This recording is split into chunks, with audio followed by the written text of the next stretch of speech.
Hey, good afternoon, good morning, good evening for everyone around the world.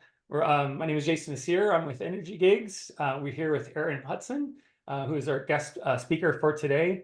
We're real excited to talk to you about legal challenges of using generative AI in energy and consulting as a freelancer with EnergyGigs, or just in general in your work. For those who don't know about EnergyGigs, we are essentially a platform that connects energy companies to just-in-time talent across full-time jobs, temp-to-perm jobs, and consulting opportunities.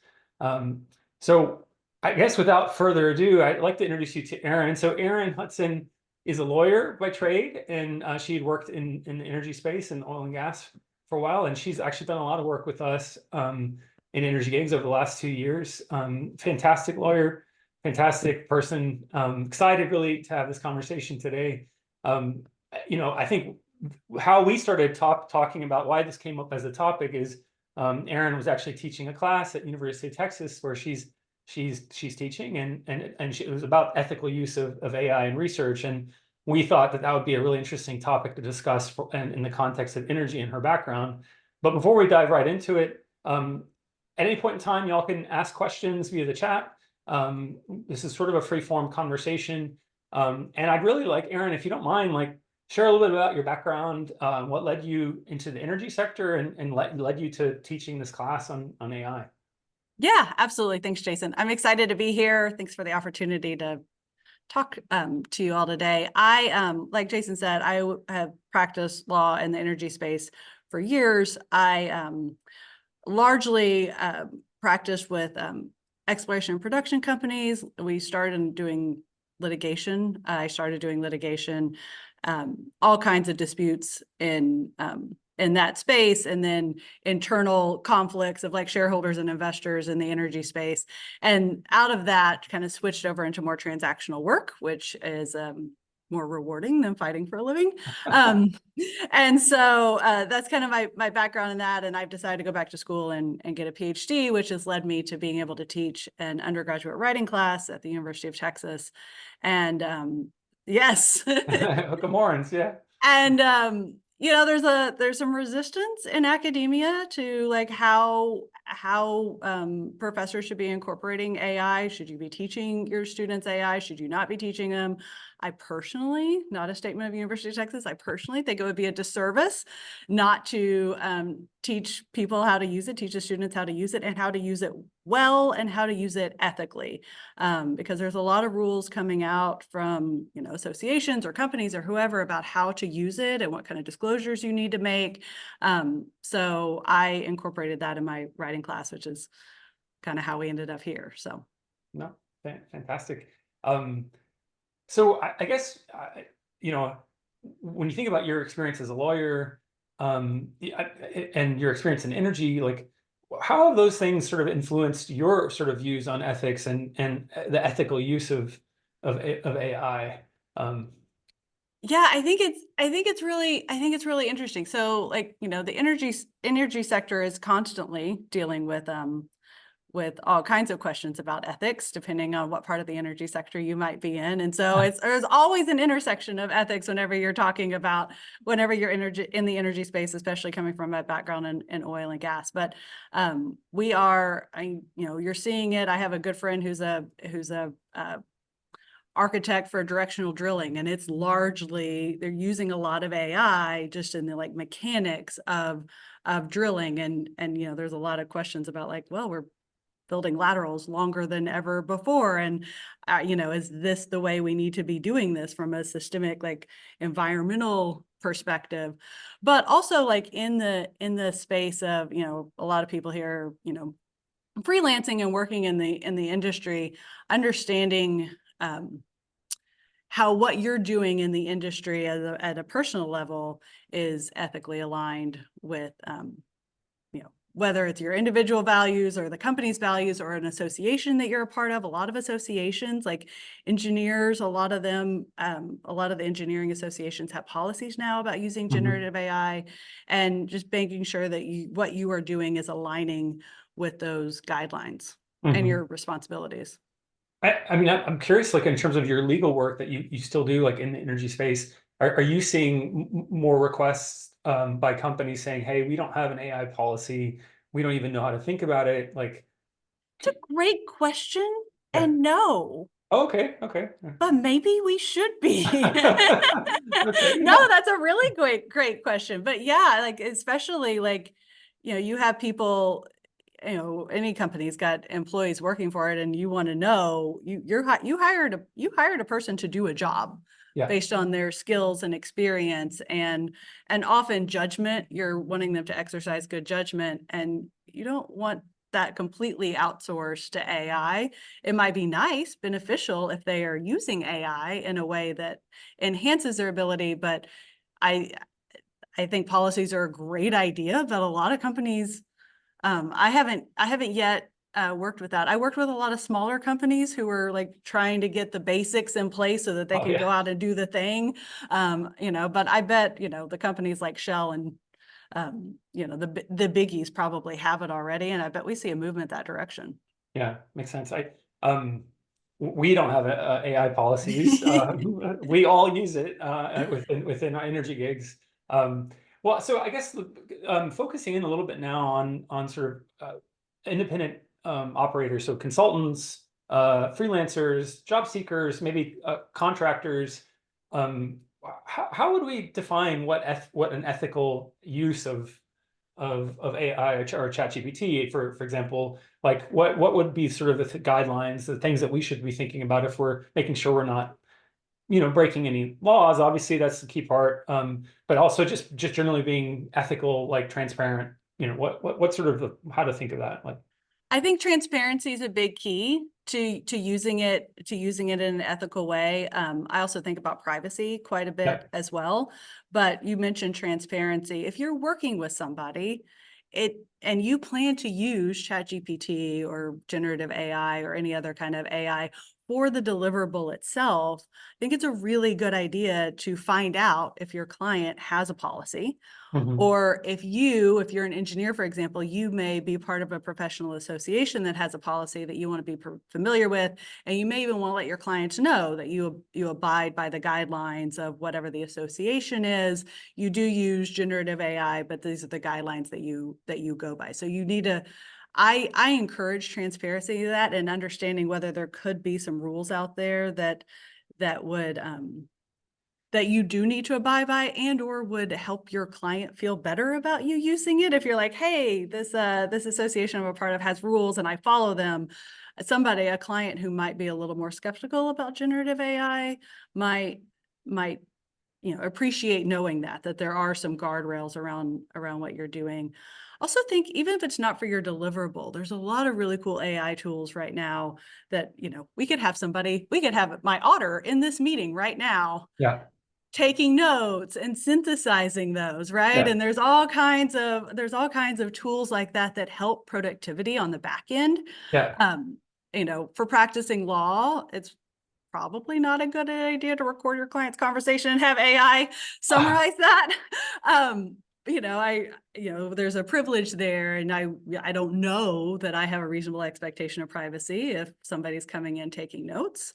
That hasn't been decided yet. But for other people who are maybe not practicing law, you could tell your client, like, hey, I'm recording this conversation that's going to take notes and it's going to summarize this meeting and it's going to be put into the CRM so that I am more efficient in making sure I understand my assignment and remember the entirety of our conversation. So you're not like taking notes the whole time. Yeah.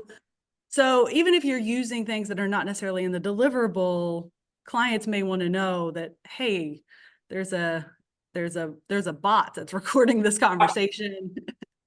Yeah, I feel like that's a really good call out because I guess last or 2 weeks ago we had a conversation with the VC and it was just an introductory call, and who was also on the call was their Firefly, and there was no request. So full transparency for everyone here, we are recording this We're call, and recording. I did get Erin's permission to record the call before we started, so I'm not in breach of what but like I was somewhat offended that this VC was recording my conversation with him, and I wasn't going to give him an NDA and sit because I'm not going to, it's just an introductory call, but I was kind of feeling like, dude, you should have like asked permission to record the call. But I mean, so that's kind of getting into the ethics of it, where maybe there's some transparency up front. Like, is that it? Like, Yeah, I think being transparent about how you're using it. Now, if it's like organizing your calendar, I don't think there's any ethics about telling yeah, anyone that you are using some sort of AI tool to organize your day. That's yeah, you, right? yeah, But if you are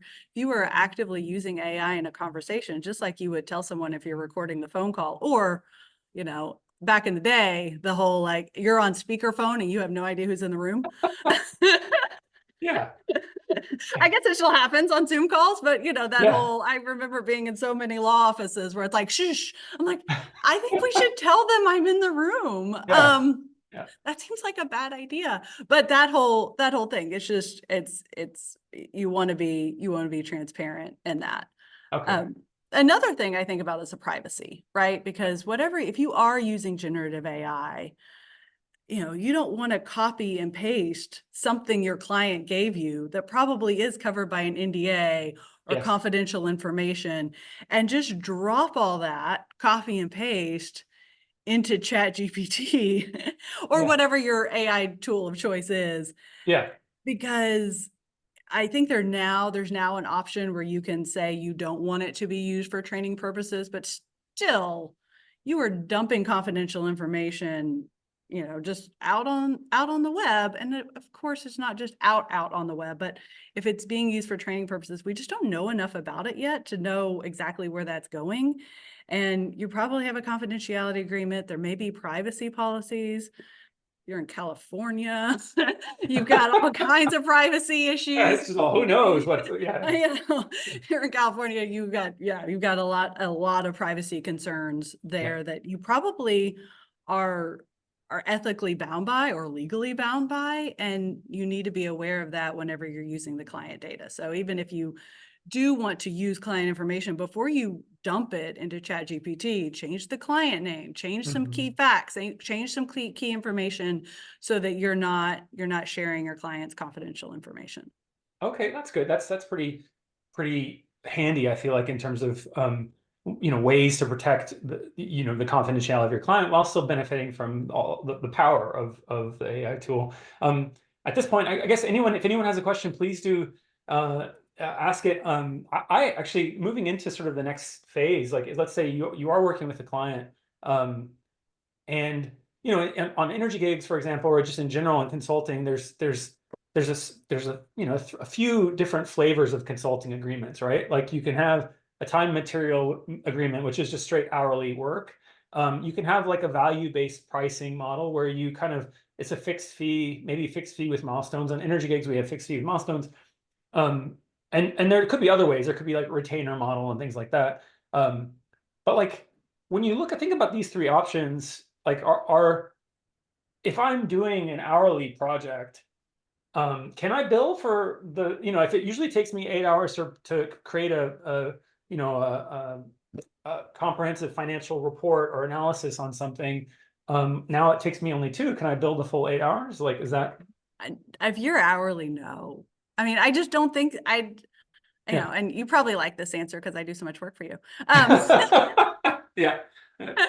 But if you're freelancing, if you're consulting and you're finding that you are saving so much time and things are taking you half the time to get done, and those types of projects, if you can figure out a way to do a flat rate fee, then you may want to switch to that, because you definitely can't pad your hours. Like, that is not ethical. Don't pad your hours. Yeah.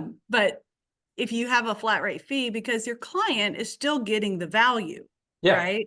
They're getting the, whatever, call it, $1,000, $2,000, $3,000, like what the deliverable is worth the $3,000 to the client, but it's taking you far less time. So you can't bill it hourly, but if there's a way you can build it into a flat rate, I think that's the way to do it, because they are getting the benefit of your skill and your judgment and your ability to take what ChatGPT or whatever AI you're using and work with that. I think about a lot with coding, because Hmm.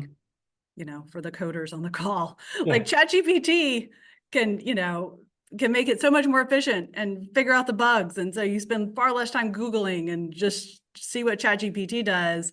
And if you're billing that hourly, you're probably losing some money, but Yeah. you can take that time and have other clients in that space. But what if, like, I mean, I know the question to ask, right? Like the client doesn't know the question to ask. So can I just, because I know the question to ask, can I just ask the question and do my work faster? But I guess is it the hourly thing that The hourly thing. It's the hourly yeah. thing. Like, Okay. yeah, I mean, quite frankly, like we were talking, before we started about like these whole like 6-figure jobs of just like knowing how to ask ChatGPT the right questions. Like Yeah. that is valuable. Yeah. And so maybe build that into like a flat rate that you're offering someone rather than billing by the hour. Okay. From the legal side, like you don't, I think we call it pencil whipping. There's all kinds of terms for it, but like you don't do that. Yeah. And so you find other ways to monetize that. Yeah. You can up your rate too. Yeah, that's true. And that makes sense. Well, I mean, these are great. Like, I mean, I think the holy grail in consulting really is like value-based pricing, right? Like Yeah. it's how you want to price, you want to separate your work from your time and focus on the values, ensuring that the client gets an ROI on their investment in you. And so that seems like it makes sense. Then if you do value-based pricing, then you can use ChatGPT, reduce your time, still charge whatever you want to charge, and go from there, right? Like, Yeah. And I think you can probably like the time you spend on ChatGPT is probably still billable because like yeah. you said, you're asking the right questions, but the time that it saves you, probably not. Yeah, that makes sense. Well, so do you feel like, I mean, when you think about like us as contractors or consultants, like we should address that head on in the initial conversation, just saying I plan to use, like what would be the best way to go about sort of being transparent on that? It's a good question. Probably depends on who your client is and what you're going to be using ChatGPT for, Okay. right? Yeah. If you're if you're going to be recording a conversation or, Yeah. you got like that's you should probably disclose that. If you're coding, I don't know that you need to disclose it, Yeah. right? Because you Yeah. were going to be Googling anyway. Yeah. That's right. That's right. Like, because I mean, a lot of dev is using pre-existing patterns, right? A lot of like pre-existing libraries, and a lot of clients are like, oh, you put me to sleep if you tell me about that. As long as I can use it, as long as it's fair use, and we're Right. not infringing on IP, then Yeah, I don't think for coding you necessarily need to disclose it. And, if you have a client who you have a relationship with and you know that they're using ChatGPT, like, yeah, there's probably like an understanding of like this is a tool that everybody is using. And so you may not need to have like a formal conversation. But if it's a giant company, if you're doing energy work or if you're doing freelance work for like, I'm going to use Shell as an example again, if like you may need to talk to whoever is hiring you and say like, are there policies related to AI, generative AI, what can be used, how it's going to be used. And they may have a policy in place, or you'll be able to tell from the way they respond to that question mm, about how they feel about you using it, right? So I think with a large company, you probably should broach that topic. okay, With a smaller company, you could probably, I think most small companies are using it. I mean, yeah, yeah, they're scrappy and innovative and interested in the new technology that's going to make their life easier. yeah. So I think that conversation is more organic and less formal, but with a big company, I would make it a more formal conversation. Okay, that makes sense. I know you're in your current role at University of Texas. You do research. I know a number of some of the experts on our platform do research, and maybe they present papers. I just saw that, for example, that OTC, the Offshore Technology Conference, has called a papers that it just opened up. What about like papers? Like what's sort of the policy on that? Like what do you do with that with that? It's interesting. I have not looked at OTC's policies specifically, Yeah. but I I currently have a paper pending at a journal that required a generative AI statement. Mm. And they tell you what they want you to include in your AI statement. If you used AI, they want to know what you used it for and why, and like what lines of the paper, came from, I use ChatGPT, but what I used it for, like, was certainly not verbatim. I think that's another thing. Like, don't take what ChatGPT gives you and use it verbatim. One, the quality's terrible. Like, Yeah. that's average writing. Yeah. Average writing is bad. Yeah. You've got to take it and make it better. But also, like, there's an argument that it's plagiarism, right? Like, if you're taking somebody else's work verbatim. So obviously it's not verbatim, but they still want to know like what part of the paper you used it for. And interestingly, they're not asking whether you used AI to assist in the analysis in any way. They just want to know whether AI assisted in the writing. Huh. Which is interesting, I guess, because everybody knows that you're Googling to code. But I didn't have to disclose how much of my R code came from ChatGPT, but I did need to disclose that little piece that I used to like help better explain a statistical analysis that I did. Wow. Is that, do you feel like that is a gap, or is that it's just um, I don't know that it's a gap mm, because you're using it anyway, right? I yeah, mean, you're Googling anyway. It's yeah. all coming from somewhere else anyway. So I don't know that it's a gap. I actually think it may be a little bit of overkill what they're doing right now, but they're not really sure like how to navigate it, right? If you're Mm, not using it verbatim, then why? I mean, I wouldn't have to disclose if I gave it to a colleague and said, hey, can you make this paragraph better? mm-hmm. Give it A back to copy me. editor, or yeah. I wouldn't have to disclose that. That person doesn't have to be an author. ChatGPT cannot be an author because I they was take about to say, like, are they responsibility. co-author on the paper, right? Yeah. No, ChatGPT, and that's probably something to also note. Like if you're doing freelance work, like you are ultimately responsible for what you deliver. Yeah. You're responsible for the accuracy. You're responsible that you're not plagiarizing. You're responsible that it's an unbiased whatever it is you're doing, like ChatGPT or like whatever large language models they're pulling from information that exists that may be biased, and you're responsible ultimately for like whether you're producing a biased result. So ultimately whoever is using it is responsible for the output of it. Mm, And I think that's why like scientific journals and organizations that publish papers and abstracts and have presentations, they just want to know like what pieces might be a problem because they want you to sign on the line that like I used it, but I'm still responsible. okay, yeah, that makes sense. You're still the accountable party, right, for Yeah. that. Yeah, Yeah. makes sense. Um, what would you say, sort of like, so transparency, we're talking about kind of best practices is sort of starting to emerge. Like, so transparency is one, asking, I mean, permission, I guess, or part of the transparency part of it, citing.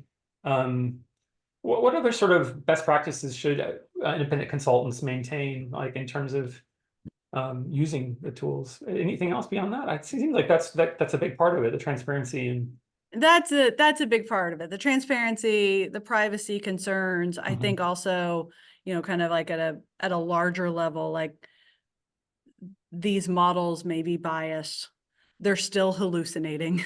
They're Yeah, still making stuff up. yeah.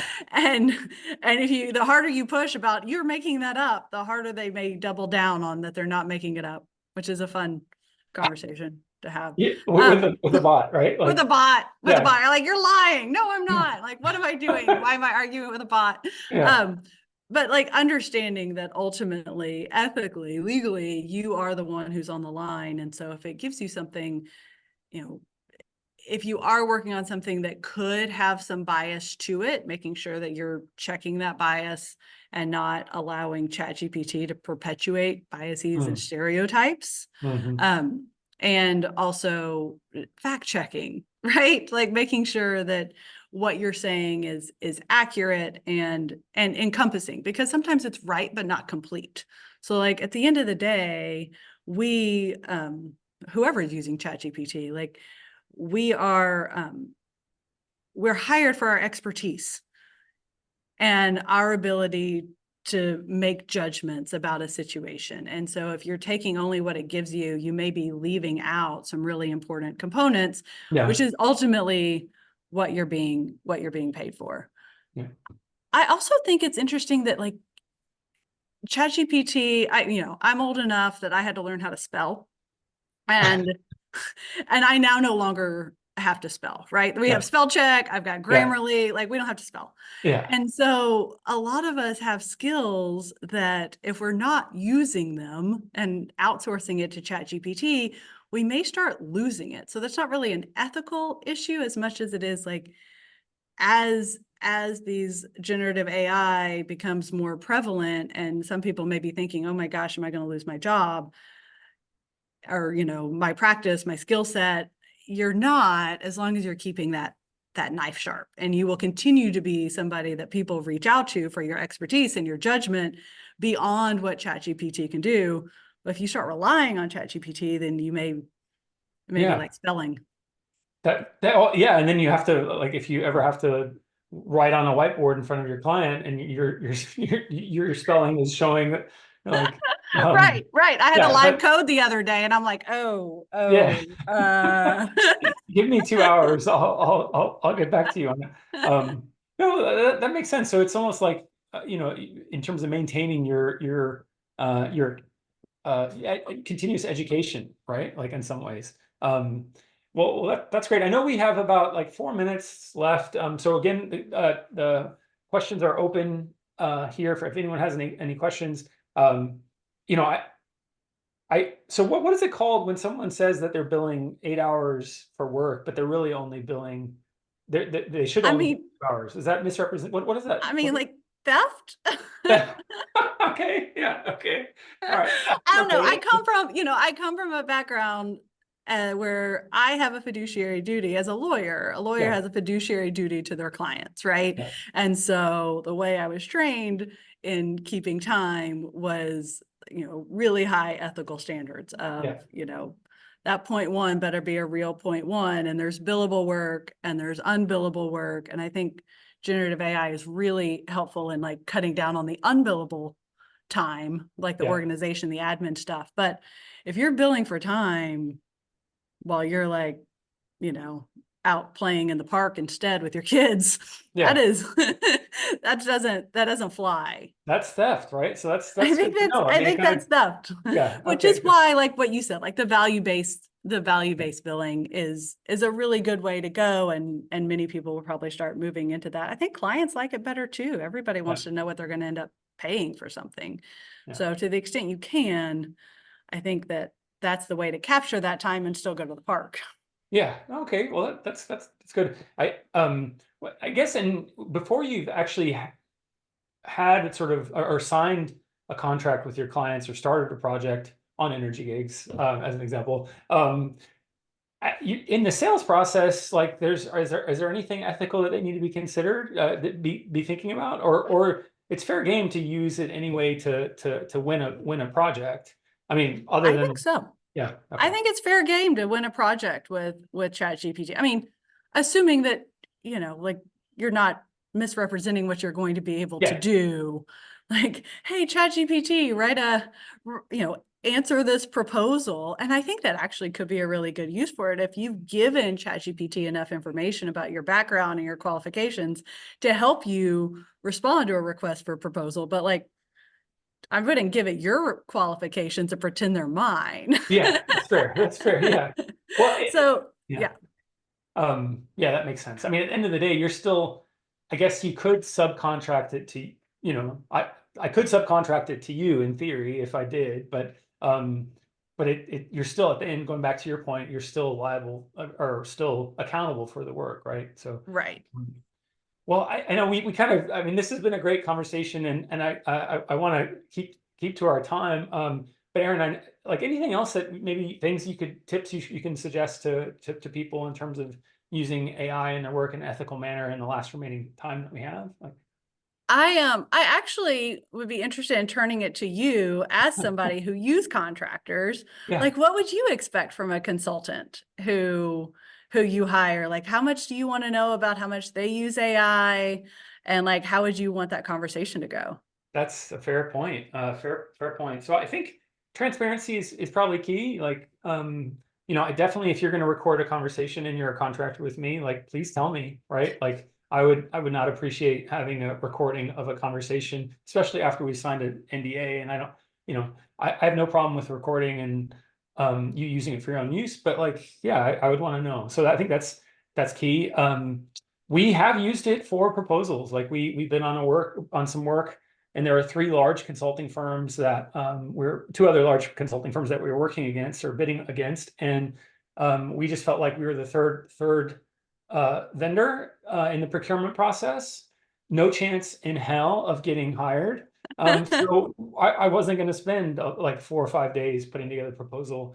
Instead, I just used our experience and over maybe 2 or 3 hours put together a proposal. And that was great. It was fantastic, especially because we won the work in the end. Oh, Which awesome. was cool. Yeah. Like, so I highly recommend it on the sales side. I'm a pretty bad writer, and it takes me a long time to write, and ChatGPT helps at least get the initial draft out, right? Yeah. It gives you something to edit. I Yeah. love it for that. That's great. But yeah, I think it's the value-based pricing is, I mean, I think we as consultants, that's where we need to go. And this use of ChatGPT really aligns to that.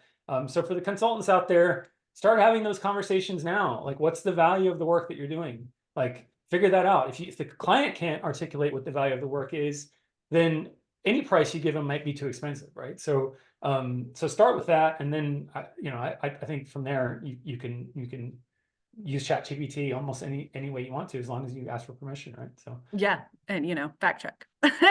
and fact check. Well, Erin, thank you so much for your time. I guess this 30 minutes just flew by. I really appreciate you sharing all your wisdom, insight. And if anyone needs a really great lawyer, Erin is a great outside counsel. She's been really helpful to us and to our team. And if anyone wants to reach out to you, can we provide your contact information? Oh yeah, that would be great. Okay. Well, thank you very much, y'all.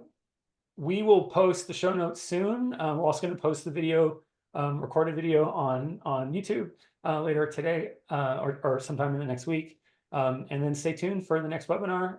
Thank you again to Erin Hudson, our speaker today. And thank you for everyone for attending, and wish everyone a great afternoon ahead.